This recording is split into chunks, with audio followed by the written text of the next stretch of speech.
Dana, welcome back to my channel. Sorry I haven't been around in a couple of weeks. I've been working on a couple of big projects. I had 2 cakes to do. One was for class, a wedding cake for my final class, which wasn't that big of a deal. I'll still show you a picture of it. And the other one was a bigger deal for me because it was my first paid project. So today I wanted to talk about the 5 things I learned throughout that whole process of having an actual real customer and getting paid real money to make my first cake. So tip number 1 is ask where your cake is going to be displayed.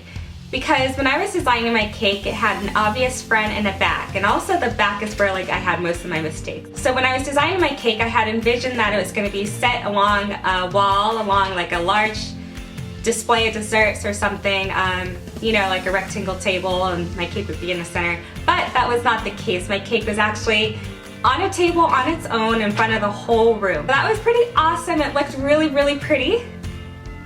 But it also wasn't awesome because I didn't design my cake to have a 360 view. So anyone who is looking at the back of my cake didn't get that great of a view, opposed to, bless you, opposed to the way I designed the cake, which is looking at it head on.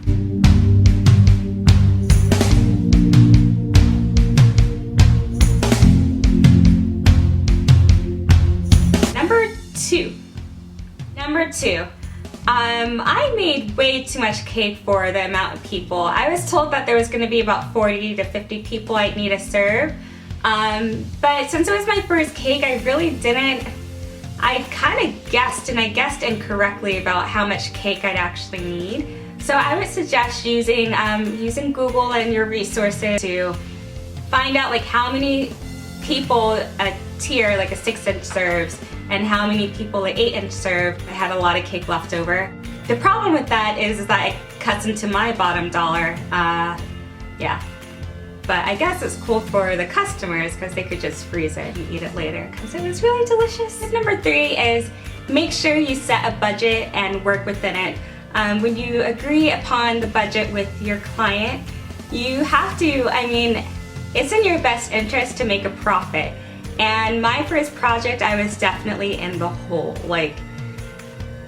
I'm embarrassed to tell you about how much because I spent a lot of time, effort, and money on trying to make the best cake I could, which wasn't really smart. So all I can say is that make sure you stick within the budget, know how much you want to profit, and work within that budget to make the best product, the best cake that you can for your client that meets their requirements and what they want, in addition to getting yourself paid. Otherwise, what are you doing it for? Just for fun, out of the kindness of your heart? Yes, part of that. That's awesome because I love doing it, but at the same time, I'm really poor now. So tip number 4 is make a plan for transportation. And I just say this because talking about my final project, I did the wedding cake in my cakes class.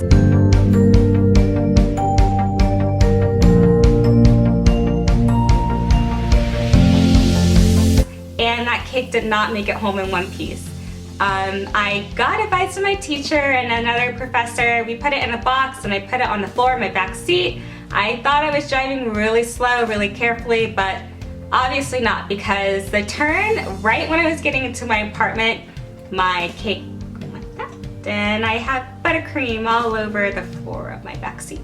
So that's not cute. I wasn't that upset because it was just a final project and it wasn't going anywhere, but if that had been the cake that I did for my actual customer, my client, then obviously that would have been a disaster, and there would have been no way I could have fixed it within the time of delivering it to the event.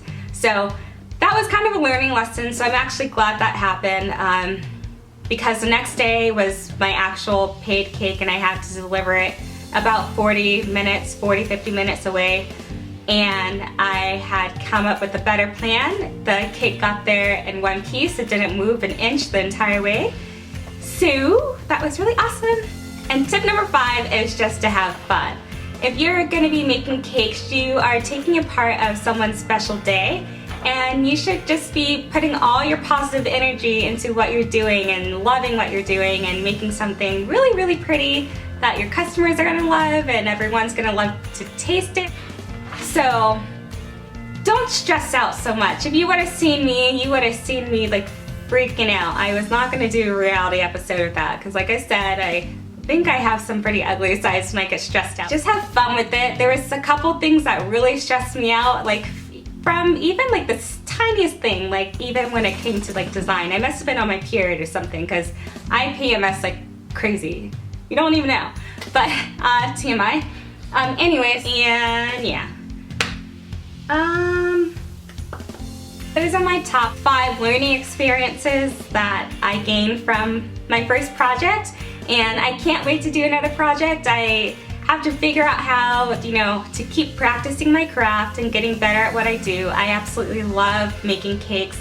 I learned that about myself. This is the industry that I want to go into, and I got to figure out how to get my name out there, how to shamelessly promote myself and keep trying my best.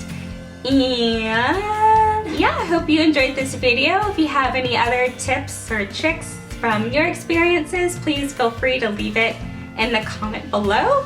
Or feel free to go visit me at my Facebook page. There's not that many people. There's probably like my mom who only subscribes there. And that's okay because I love her too. I will be sure to do another baking tutorial very soon. I hope you have a really good day. Thank you for watching and don't forget to like and subscribe. Bye! If you guys hear like growling and stuff, you already know the deal. It's my mommy's. Hey. Hey, mommy's filming around here. Okay? Okay, so back to what I was saying. Middle of the whole room. Hey. Hey, you guys. Hey, stop barking. Hey. Hey, baby. Shh. Mommy's filming. Mommy's filming. Say hi to me. Ask where your cake is going to be displayed because